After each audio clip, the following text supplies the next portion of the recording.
Buddha friend. It's all going to be okay, don't you worry. All right, it's day 6 here in Queenstown, New Zealand, of the lockdown, level 4 lockdown, here in solitary confinement. But I'm loving it, working on lots of different projects and some art stuff and reading a lot, playing some games, meditating, yoga, exercise. It's been great, really. Kind of perfect for an INTJ like me. Today's video is about conspiracy theories and why you shouldn't believe them. And a little bit about like the kind of people that believe in these things and just ways to change your thinking into a more positive, frame of reference. I released a video a few days ago about despair, which really seemed to have touched a nerve, got a lot of comments, so jump over there and read through some of the very thoughtful things people are saying. It's great. Hey, we're all in this together, right? Got to stick together. Right on. So I'm trying to make videos every few days to help people out. People have expressed interest in me making a video about why I'm not afraid to die. I've had 3 full death experiences. People want to know about that, so that might be the next video I make. By the way, I am worried about other people dying, friends and loved ones, of course, right? Even strangers, I'm worried about that. I'm just not worried about myself dying. But we'll get into that. Okay, so let's talk about conspiracy theories, because I've been hearing a lot, even from some friends who are otherwise, intelligent, well-meaning, high-functioning people, right?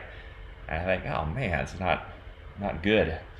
Okay, the first thing to keep in mind is that just random conspiracy theories. Remember that the internet is just full of idiots, right? Complete morons. Look at this girl, for example. This whole thing's a joke. So you think this is all a hoax created by Twitter? That's what you're saying? I think, well, one clout started this virus. A bunch of girls in China started eating exotic animals for views on YouTube. And I know for a fact that those bats probably do not taste good. They just wanted to shock people. And I get it, because I'm a clout chaser myself. So this started a pandemic. Boy, her parents must be proud, huh? To raise such a critical thinker. Of course, it's very bombastic what she said. She's probably just playing a character, trying to get her Instagram following up, or another good example of what I talked about a few days ago, people that don't have an identity. They're so desperate to have an identity, they'll just do anything because they think maybe becoming popular online or whatever will get them respect or make them money or make them people are just so fucked up on the internet. So a lot of these conspiracy theories, just start from these kind of scenarios, and some are not dangerous at all, but some are dangerous. There was something in Iran, something went around the internet that you can cure your coronavirus by drinking methanol, right? And 300 people died from having methanol in Iran, which is ridiculous. So a lot of these conspiracy theories are quite dangerous, right? Now, this will be very controversial, and some of you will hate me for saying this. I'm just speaking the truth, okay? Try not to be offended. Try not to take it personally if I'm touching a hot button for you, but think about it critically, all right? I want people to have critical thoughts and really analyze what you think you know, right? For one thing, most people on Earth don't understand science, okay? And they think they do, right? My background happens to be computer science and math, and I've taken a ton of science classes, I read a lot of science books, blah, blah, blah. And so it's like my hobby. I'm pretty good at it, hang out with lots of scientist friends. We talk about this stuff hardcore. Look at research, scientific method, right? It's a thing, right? A lot of people on the internet think that just because they got an A in science class in grade school, and maybe they watched a Neil deGrasse Tyson video on space, or maybe they've seen a David Attenborough thing about nature, they think that they're science experts, right? But they're not. It takes, years, if not decades of scientific research to really understand and dig into it. And so consequently, people are very easily tricked by things that appear to be scientific online, right? For example, like if you believe in essential oils, that they scientifically do something physically to you, then you should not listen to any science news on the internet because you don't know what you're talking about. All right. Now, I'm willing to admit that essential oils may have a placebo effect. All right. A lot of homeopathy does have a placebo effect. Absolutely. But there's actually no real like molecular science transformation happening inside of your physiology with these things. And I have acquaintances, I don't know if I call them friends, but they put on a certain essential oil like as they go through the airport because it protects them from germs. And it's just ridiculous, right? In fact, it's probably dangerous in a way, because I hear them telling this to other well-meaning people like, oh, maybe I should try that too. Okay. Now, there's not an essential oil conspiracy about COVID-19, but I'm just saying this is an example, right? People that believe in essential oils will believe pretty much any conspiracy theory that comes out about COVID-19. Like another really dumb one I heard. By the way, I'll link to this Wikipedia page that goes through all of these conspiracy theories, and it debunks all of them, right? So think about it like a Snopes. If you see this stuff start to be transmitted on Facebook or wherever, look into it and correct it, okay? Right? Correct your family and friends. A core thing about this is a truth that I always see over and over again, is that if you don't believe in yourself, you'll believe in anything. Okay. So I had an acquaintance, well-meaning acquaintance, and we were talking about COVID-19, and she goes, it's definitely related to the 5G rollout, because as soon as they rolled out 5G in Wuhan and these other places, and on the cruise ship, that's when people started dropping dead from coronavirus. And like, she really believed this, and a lot of other people believed it too. I was like, this is ridiculous, right? There's absolutely no connection between the two, right? Correlation does not mean causation. And the idea that like mobile phone waves could somehow affect a microscopic virus, they have nothing to do with each other. These are orthogonal vectors. Yes, the verdict is out on mobile phone and waves, and like maybe it does affect your body in some way, but we have no evidence of that. Maybe in 50 years we'll discover something, right? Remember they used to operate on people in World War I with scalpels. They'd reuse the same scalpel from one guy to the next, and it would carry germs. They just didn't know, right? Now we look back and go, it's obvious.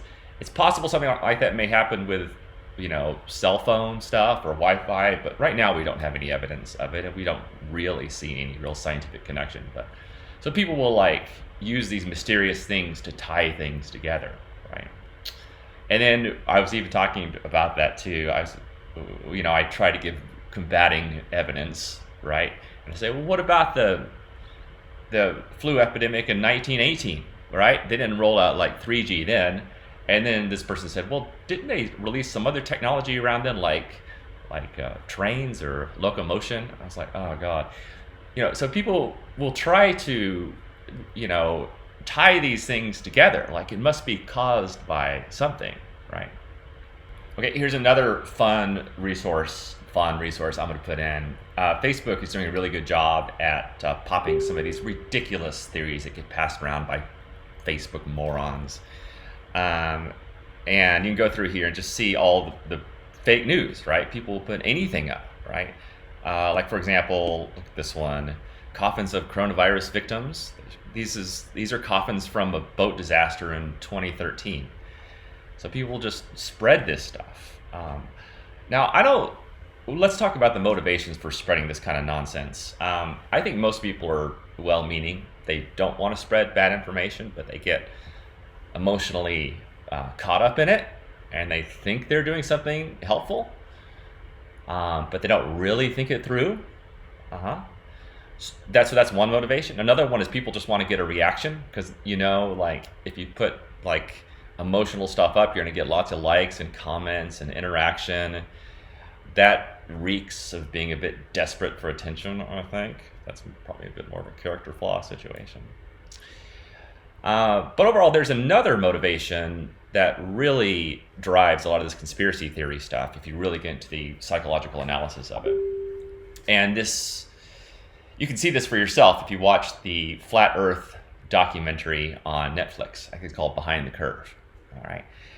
This is a great group of people to make fun of when it comes to conspiracy theories, the Flat Earth people, because you just don't have any sympathy for them at all, or the ridiculous science behind it, or the lack of science behind it, okay?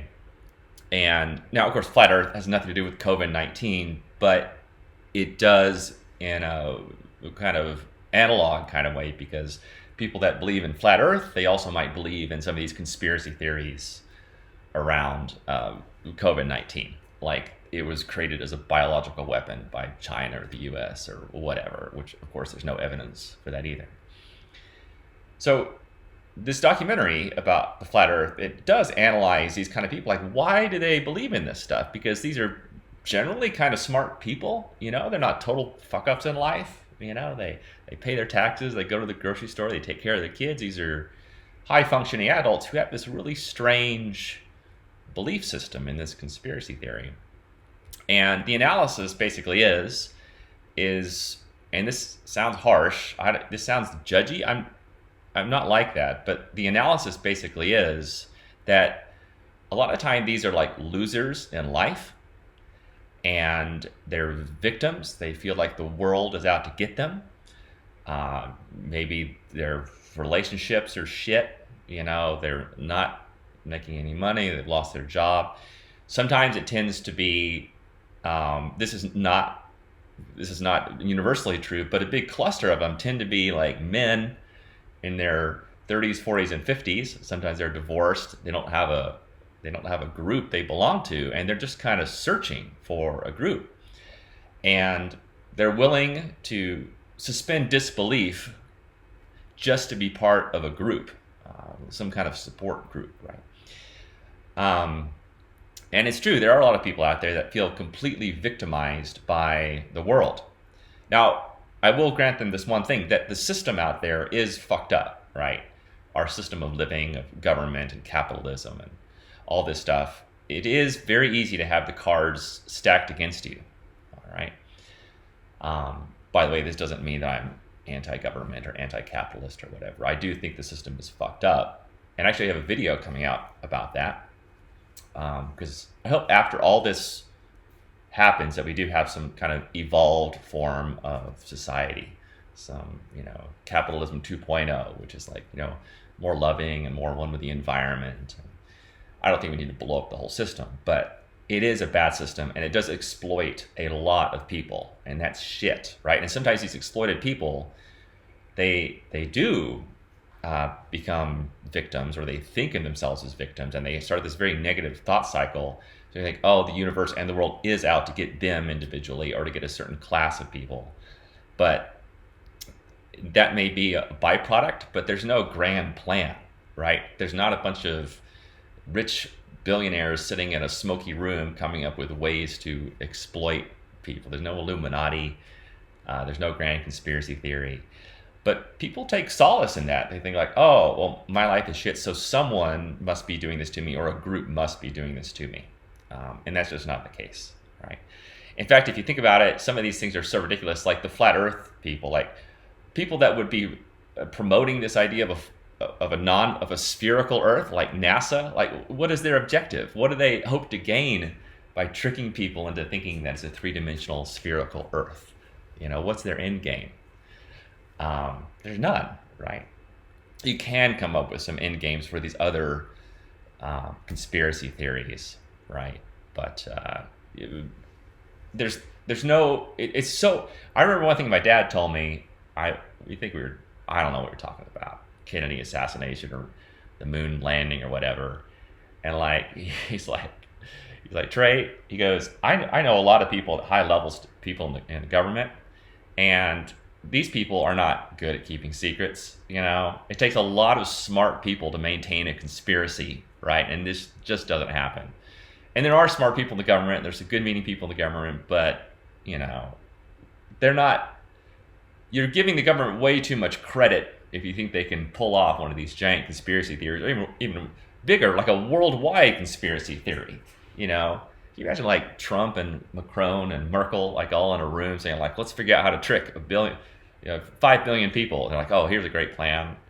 It's just not going to happen. It's illogical, and it doesn't serve them or anyone. I will agree. One thing about conspiracy theories is there is always a little grain of truth in them. It's like, yeah, that makes sense. Because one thing is for sure that, and this is what the New World Order conspiracy theorists say, is that the government wants to have a population that lives in fear, okay? And there is an element of truth to that, because the more scared a population is, the easier they are to control, okay? But that's not really their purpose. They're not just trying to scare people so they can control them more. That definitely happens. I mean, we saw this after 9/11. People got scared, and then our personal rights were infringed upon with more surveillance state and that sort of thing. And this may come out of that too, which isn't a good thing. I'm not a big fan of hardcore government surveillance. I don't want the rest of the world to turn into a hardcore China. But these are just kind of things that happen. Doesn't mean there's a big conspiracy theory. Who actually has the biggest vested interest in people becoming scared is the media, right? Because this is why you should try not to watch the news too much. Just check in once a day, see what's going on. I'll give you some resources down below, some websites to go to that are unbiased, right? Like there's a Reddit one that kind of just shows hard numbers coming in and this sort of thing. But the media, they really want you to be scared, because the more scared you are, the more news you watch, and the more commercials they get to sell, right? And if you think about how disingenuous the media is, they'll say stuff like, how you can protect yourself and your loved ones from the coronavirus, we'll tell you right after this break, right? Well, you fucking news, tell me right now. Don't make me watch commercials.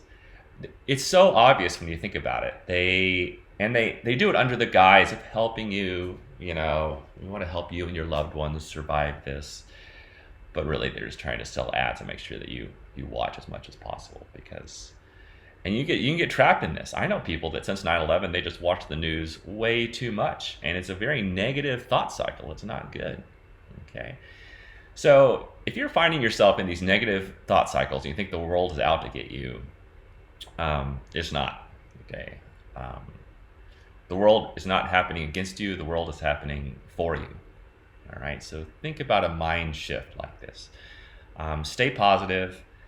Don't hang out with a bunch of energy vampires, right? Sometimes complainers or victims, they hang out with other victims and they just spend too much of the day talking about how shitty their life is and how the cards are stacked against them. And it's not a good thought space to be, right? You have a lot more control over your destiny and your reality than you think you do. And if you spend the vast majority of your day hanging out with these kind of people, then, it will eventuate itself. Your life will be shittier. You're going to feel like you're out of control, and you're not going to be positive, right? Get yourself into like a much more positive mindset. Listen to good podcasts, read some good books, get to know yourself. Then you'll become a more loving, positive person. It's good for you. It's good for your friends. It's good for your family, and it's good for the world as a whole. Okay. Remember, you have a lot more control over your mind and your mind space than you think you do. All right. Okay. I'll end with this. I have a video coming up that I've been working on for quite a while, and I don't want the name to deceive you too much. It's an Alan Watts video, and I'm using one of his quotes that's in the video, and it's called, I think this is what I'm going to call it. I haven't actually published it yet, but I think I'm going to call it, "The whole thing from beginning to end is a hoax." And this may appear to fly in the face of everything I just said, that there are no conspiracy or there is no big hoax. But I don't want you to think about it in terms of conspiracy theory. I want you to think about it in terms of the system in which we happen to be living, right? This capitalist system, which is a little bit cutthroat, to say the least. Our system of schooling, the way we have this schooling system that's fit to meet this, industrialized world where people fit cogs in a machine. And, I think that worked very well, World War II time. But, society's changed a lot. And so if people have bought into this system, which kind of works and kind of doesn't work, right? Obviously, the system that we have is quite tenuous if it's able to be dismantled so easily with a virus, right? So I want you to think about this as a thought piece, right? That we're all playing a game in a way, right? The world is a game, and we're playing by the rules that are out there. But there are other games. There's better rule systems, and maybe we'll evolve into that. So the video is about 9 or 10 minutes long. It's got the quadcopter footage I've been collecting from around the world. I put in music from my friend Hans Zimmer. It's a beautiful video. It's very thought-provoking, and I hope it just gets you thinking about the system of the world that we live in. And maybe there is a better system. Maybe there's a better game that we could all be playing. And I think it's something that we can all work on together as a new phoenix of living rises from these ashes. All right, guys, I love you. Take care of each other. Take care of yourself. The more you take care of yourself, the more you can take care of other people. All right? And remember, like I said in the last video, if you're too caught in your own head, if you don't feel like doing meditation or doing the hard work of getting to know yourself, get outside of your own head by helping other people, okay? That'll make you feel good. It'll make the whole world a better place. All right, guys, love you. See you next time. Bye.